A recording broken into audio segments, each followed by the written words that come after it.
दोस्तों, हम और आप सिर्फ़ और सिर्फ़ प्रयास कर सकते हैं। सिर्फ़ और सिर्फ़ जो काम हमें अच्छा लगता है उस काम को आगे करने की दिशा में आगे बढ़ सकते हैं।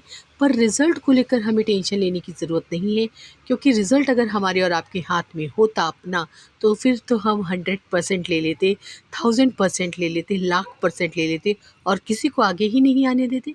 दोस्तों, ऐसा नहीं होता। ईश्वर ने पूरा का पूरा पूरे संसार का रिज़ल्ट अपने हाथ में लेकर रखा है, ताकि सिर्फ़ और सिर्फ़ आप प्रयास करें, पूरी शिद्दत से प्रयास करें, पूरी शिद्दत से मेहनत करें और रिज़ल्ट वो देगा आपके कर्मों के अकॉर्डिंगली। अब ये नहीं है कि आप 1000% अपने काम में डाल रहे हैं, तो ईश्वर हमें पूरा परसेंट यानी 1001% ही दे दी। दोस्तों, लेकिन अगर हमारे कर्म अच्छे हैं, हम लगातार लोगों की का अच्छाई कर रहे हैं, अच्छाई करने के बारे में सोच रहे हैं, किसी की छोटी-सी मदद है फटाक से कर दे रहे हैं, किसी की बड़ी-सी मदद है कर पा रहे हैं तो कर दे रहे हैं, नहीं कर पा रहे हैं सोच ले रहे हैं, भगवान से प्रेयर कर ले रहे हैं, भगवान इसका काम ज़रूर बना देना। इस तरह के जो हम अच्छे वाइब्स उस व्यक्ति पर दे रहे हैं, तब तो हमारा रिज़ल्ट लाख परसेंट आगे जाने वाला है।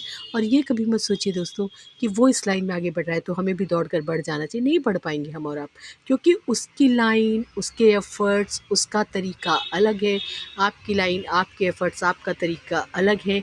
कभी-कभी हम सिर्फ़ प्रयास करते रहते हैं, ईश्वर को हमारी लाइन ठीक नहीं लगती, वो उसमें कुछ भी एफ़र्ट नहीं डालता, यानी कि कोई भी रिज़ल्ट अच्छा नहीं देता।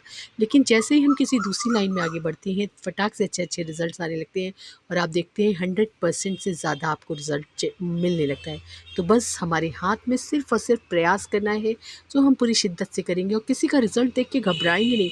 बाप रे! उसका तो इतना हो रहा है, मेरा कहाँ, मेरा कहाँ, मेरा कहाँ? अरे! हमारा नहीं होगा अभी, क्योंकि एक तो डिवाइन टाइम नहीं आया है, डिवाइन इंटरवेंशन अभी नहीं हुआ है, हमारे कर्म उस लाइन के ठीक नहीं हैं, या उतने अच्छे हमारे कर्म नहीं हैं, या हमारे कर्म बहुत ज़्यादा अच्छे हैं पर थोड़ा डिले चल रहा है, डिले ख़त्म होने के बाद ही काम होगा। तो बस दोस्तों, सिर्फ़ और सिर्फ़ एक ही काम करना है, लगातार अपने कर्म करना है, रिज़ल्ट देना, ना देना, अच्छा देना, खराब देना, सब ईश्वर ने अपने हाथ में लेकर रखा है, ताकि यहाँ पर कोई भी एक-दूसरे के साथ अन्याय ना कर सके। पता चला वो टॉप पर ऑलरेडी और लाइन्स में है, यहाँ पर भी बैठ जाए, ऐसा नहीं होगा दोस्तों। सब कुछ ईश्वर के हाथ में है, लगातार भगवत कृपा प्राप्त करने के लिए प्रार्थनाएँ करते रहेंगे और आगे बढ़ते रहेंगे। और कर सकते हैं मेरे चैनल को लाइक, शेयर और सब्सक्राइब। धन्यवाद दोस्तों।